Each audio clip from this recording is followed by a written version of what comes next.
चलिए शुरू करते हैं 28 और 29 नवंबर का करंट अफेयर्स। नीति आयोग का पहला राष्ट्रीय एमपीआई 2021 केरल में सबसे कम गरीबी है, जबकि बिहार में सबसे ज्यादा। 26 नवंबर 2021 को नीति national institution for transforming India आयोग ने अपनी पहली राष्ट्रीय बहुआयामी गरीबी सूचकांक एमपीआई 2021 बेसलाइन रिपोर्ट जारी की, जिसमें बिहार, झारखंड और उत्तर प्रदेश यूपी को भारत के सबसे गरीब राज्य के रूप में स्थान दिया गया। दूसरी ओर केरल में पूरे भारत में सबसे कम 0.71% गरीबी है।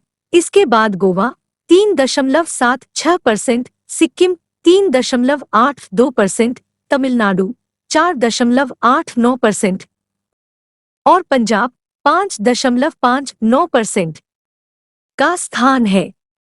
यह सूचकांक राष्ट्रीय परिवार स्वास्थ्य सर्वेक्षण NFHS की 2015 से 16 की संदर्भ अवधि के आधार पर भारत का पहला राष्ट्रीय एमपीआई उपाय भी है। नीति national institution for transforming India आयोग के बारे में। स्थापना 1 जनवरी 2015। मुख्यालय नई दिल्ली, दिल्ली।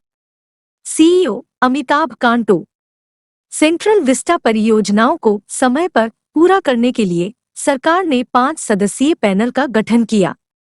25 नवंबर 2021 को केंद्र सरकार ने सेंट्रल विस्टा पुनर्विकास योजना के तहत निष्पादित की जा रही परियोजनाओं के तेजी से वितरण को सुनिश्चित करने के लिए पूर्व वित्त सचिव रतन पी वाटल की अध्यक्षता में 5 सदस्यीय सेंट्रल विस्टा ओवरसाइट कमेटी का गठन किया। समिति के सदस्य डिप्टी CAG, नियंत्रक और महालेखा परीक्षक PK Tiwari, L&T Larsen and Toubro के पूर्व निदेशक शैलेंद्र रॉय, IIT भारतीय प्रौद्योगिकी संस्थान दिल्ली के प्रोफेसर मौसम और अन्य प्रमुख बिंदु। सेंट्रल विस्टा ओवरसाइट कमेटी समन्वय के लिए विभिन्न एजेंसियों और हितधारकों को सुनिश्चित करेगी और प्रोत्साहन प्रदान करेगी। समिति समय पर पूरा करने के संबंध में सेंट्रल विस्टा की परियोजनाओं के निष्पादन की निरंतर निगरानी सुनिश्चित करेगी। शामिल कंपनियां: कमलादित्य कंस्ट्रक्शन प्राइवेट लिमिटेड उपाध्यक्ष एनक्लेव का निर्माण, L&T लिमिटेड सेंट्रल विस्टा पुनर्विकास परियोजना के तहत सामान्य केंद्रीय सचिवालय के पहले 3 भवनों के निर्माण और रखरखाव के लिए निविदा दी गई। टाटा प्रोजेक्ट्स लिमिटेड एक नए संसद भवन का निर्माण, Shapurji Pallonji and company limited Rashtrapati Bhavan से इंडिया गेट तक सेंट्रल विस्टा एवेन्यू के पुनर्विकास कार्य का कार्य। सेंट्रल विस्टा पुनर्विकास परियोजना के बारे में केंद्रीय आवास और शहरी मामलों के मंत्रालय मोहुया ने 2019 में एक सेंट्रल विस्टा पुनर्विकास परियोजना का प्रस्ताव रखा। परियोजना की परिकल्पना है मौजूदा एक के बगल में एक त्रिकोणीय संसद भवन का निर्माण, सामान्य केंद्रीय सचिवालय का निर्माण, राष्ट्रपति भवन से इंडिया गेट तक 3 किलोमीटर लंबे राजपथ का पुनरुद्धार, नॉर्थ और साउथ ब्लॉक को संग्रहालय के रूप में फिर से तैयार किया जाएगा। किसने क्या डिजाइन किया? संसद भवन की इमारत लुटियंस और बेकर दोनों द्वारा डिजाइन की गई थी। राष्ट्रपति भवन को एडविन लुटियंस ने डिजाइन किया था। सचिवालय, जिसमें उत्तर और दक्षिण दोनों ब्लॉक शामिल हैं, हर्बर्ट बेकर द्वारा डिजाइन किया गया था। IGSTC ने वाइसर लॉन्च किया। रैंड क्षेत्र में महिलाओं के लिए अपनी तरह का पहला कार्यक्रम। जर्मन विज्ञान और प्रौद्योगिकी केंद्र IGSTC ने संयुक्त अनुसंधान और विकास रैंड परियोजनाओं में महिला शोधकर्ताओं की भागीदारी को प्रोत्साहित करने के लिए अपनी तरह का पहला कार्यक्रम विज्ञान और इंजीनियरिंग अनुसंधान में महिलाओं की भागीदारी वाइसर कार्यक्रम शुरू किया है। कार्यक्रम को डॉ. टेसी थॉमस DRDO भारत, डॉ.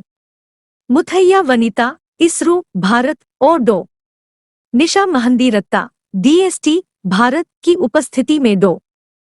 निकोला मार्सडेन एप्लाइड साइंसेज विश्वविद्यालय हेलब्रोन और की उपस्थिति में लॉन्च किया गया था। पेट्रा लुच तकनीकी विश्वविद्यालय बर्लिन, जर्मनी। विशेषताएं।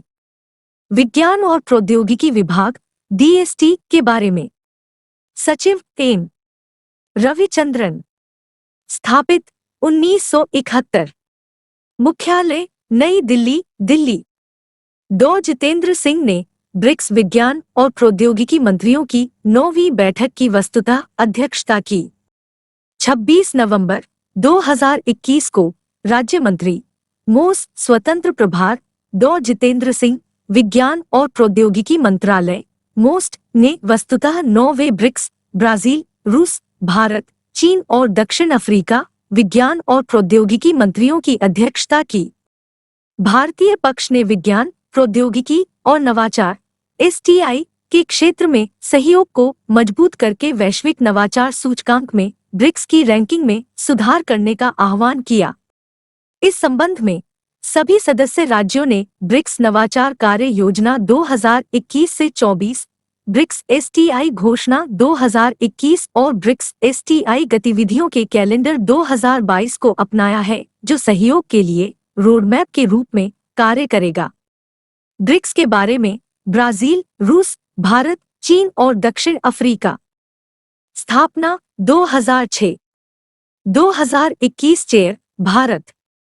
भारत की अध्यक्षता के लिए थीम निरंतरता, समेकन और सहमति के लिए ब्रिक्स इंट्रा ब्रिक्स सहयोग। उपराष्ट्रपति वेंकैया नायडू ने 2 दिवसीय 13वें असम शिखर सम्मेलन के रिट्रीट सत्र को संबोधित किया। उपराष्ट्रपति एम वेंकैया नायडू ने भारतीय प्रतिनिधिमंडल का नेतृत्व किया और 2 दिवसीय 13वीं एशिया यूरोप बैठक ASEAN शिखर सम्मेलन के रिट्रीट सत्र को संबोधित किया। शिखर सम्मेलन 25 और 26 नवंबर 2021 को वर्चुअल प्रारूप में नोम पेन्ह, कंबोडिया से आयोजित किया गया था, जिसका विषय साझा विकास के लिए बहुपक्षवाद को मजबूत करना था। उपराष्ट्रपति ने शिखर सम्मेलन के पूर्ण सत्र में हस्तक्षेप किया था। उन्होंने कोविड-19 के खिलाफ लड़ाई में भारत के योगदान का उल्लेख किया। शिखर सम्मेलन की मेजबानी कंबोडिया द्वारा की जाती है, क्योंकि यह समूह की वर्तमान अध्यक्ष है।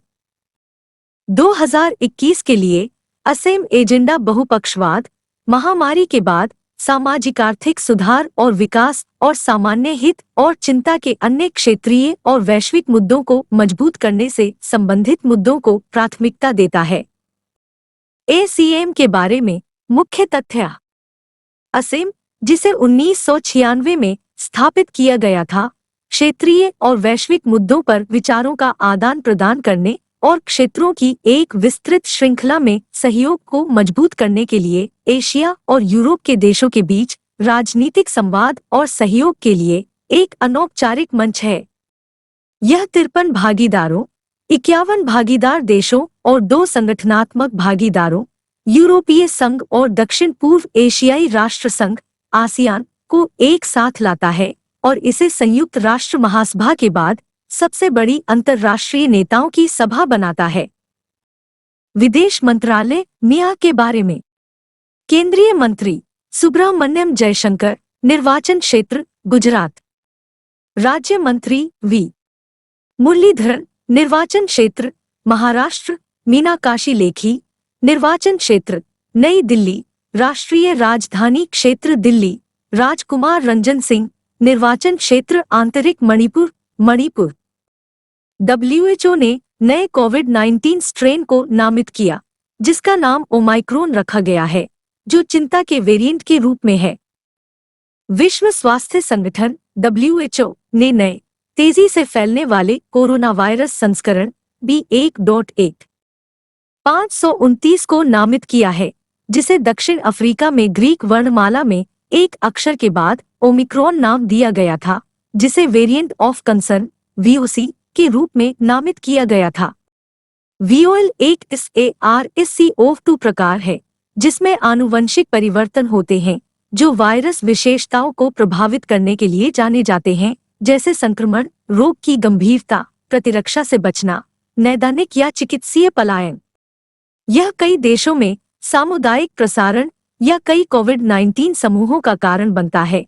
समय के साथ मामलों की बढ़ती संख्या के साथ साथ या वैश्विक सार्वजनिक स्वास्थ्य के लिए एक उभरते जोखिम का सुझाव देने के लिए अन्य स्पष्ट महामारी विज्ञान प्रभावों के साथ। वीओसी की परिभाषा। वीओसी एक प्रकार है जो वीओआई की परिभाषा को पूरा करता है और एक तुलनात्मक मूल्यांकन के माध्यम से निम्नलिखित में से एक या अधिक परिवर्तनों से जुड़े होने के लिए प्रदर्शित किया गया है। 2. एस जयशंकर एससीओ सरकार के प्रमुखों की परिषद के 20वें शिखर सम्मेलन में भाग लेंगे। 2. एस जयशंकर केंद्रीय विदेश मंत्री ने शंघाई सहयोग संगठन एससीओ के शासनाध्यक्षों सीएचजी के 20वें शिखर सम्मेलन में भारत का प्रतिनिधित्व किया। 25 नवंबर 2021 को कजाकिस्तान की अध्यक्षता में नूर सुल्तान, कजाकिस्तान में आयोजित किया गया था। एससीओ सीएचजी की बैठक सालाना आयोजित की जाती है और संगठन के व्यापार और आर्थिक एजेंडे पर ध्यान केंद्रित करती है और इसके वार्षिक बजट को मंजूरी देती है। शिखर सम्मेलन सालाना आयोजित किया जाता है जिसमें संगठन के व्यापार और आर्थिक एजेंडे पर ध्यान केंद्रित किया जाता है और इसके वार्षिक बजट को मंजूरी दी जाती है। एससीओ की स्थापना 2001 में रूस, चीन, किर्गिज गणराज्य, कजाकिस्तान, ताजिकिस्तान और उज़्बेकिस्तान के राष्ट्रपतियों द्वारा शंघाई, चीन में आयोजित एक शिखर सम्मेलन में की गई थी। भारत और पाकिस्तान 2017 में एससीओ के स्थायी सदस्य बने। अगर आप घर बैठे कम पैसे में अपनी परीक्षा की अच्छी तैयारी करना चाहते हैं तो प्ले स्टोर से स्टडी ट्रेंड ऐप डाउनलोड करें।